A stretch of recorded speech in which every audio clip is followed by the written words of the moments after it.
Hello everyone, আমি রাজেশ্বরী চলে এসেছি নতুন একটি ভিডিও নিয়ে। আমার নতুন একটি ভিডিওতে আপনাদের অনেক অনেক স্বাগত।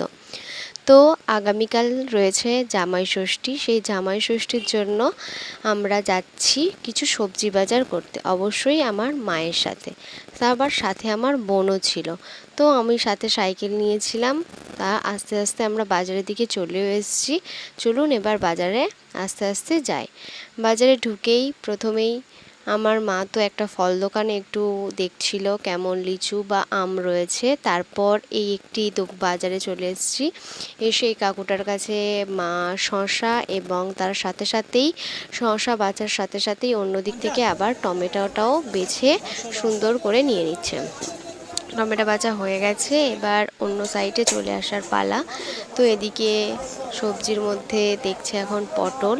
তো পটল প্রায় বাছা হয়ে গেছে, তার সাথে সাথে একটু গাজরও নিয়ে নিচ্ছে। গাজরের সাথে সাথে তার পাশে যে বেগুন রয়েছে বেগুনও নিয়ে নিচ্ছে, যাতে বেগুনটা ভাজা করতে পারে। আর এটা আমাদের ঝিনকির বাজারে কিন্তু নতুন সেট করেছে, তাই আমি একটু ভালো করে দেখিয়ে নিচ্ছিলাম। তারপর আমরা চলে গিয়েছিলাম মাছের বাজারের দিকে, এদিকে মাছ নেব বলে। তো এদিকে ভালো কাতলা আছে, তো একটু মা দেখছিল কাতলা যেহেতু নেবে, তাই কাতলার কাছে একটু দাঁড়িয়েছিলাম। তো চলুন এবার নেওয়া যাক। তো কাতলা মোটামুটি নেওয়া হয়ে গেছে। তারপরে আবার এদিকে চলে এসেছি মাছের একটু মাথা নেবে বলে। তো মাথা নেওয়া হচ্ছে।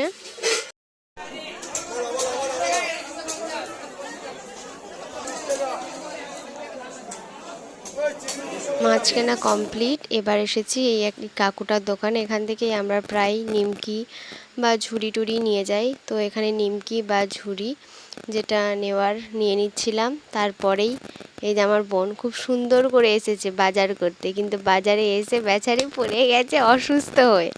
তাই জন্য সে আবার দোকানে হাওয়া খেতে বসে গেছে। যেহেতু আমরা কাকুটার দোকানে প্রায় আসি, তাই একটু হাওয়া খেতে বসে গেল। তো এবারে প্রথমে যে কাকিমাটার কাছে ফল দেখছিল, আবার ঘুরে ফিরে সেখান থেকেই কিছু ফল নিয়ে নিচ্ছে। তার সাথে সাথে শেষমেশ তরমুজ। আর ফেরার পথে দেখে গিয়েছিলাম এই দাদু নিয়ে বসেছে জাম, তাই ফিরে আসার পথে একটু জাম নিয়ে নিলাম। তারপর কাজ সবজি বাজার করা শেষ। আমি এসেছি সাইবার ক্যাফে, কারণ আমার একটা স্কলারশিপ করার ছিল। তারপরে যেহেতু আমাদের ঝিনকিতে একটা স্মার্ট পয়েন্ট রয়েছে, তো স্মার্ট পয়েন্টে গেছি কিছু নেওয়ার জন্য। এদিকে বোন দেখছে যে কী কী নেবে, একটু চিজ দই এগুলোই দেখছিল মোটামুটি নেবে বলে।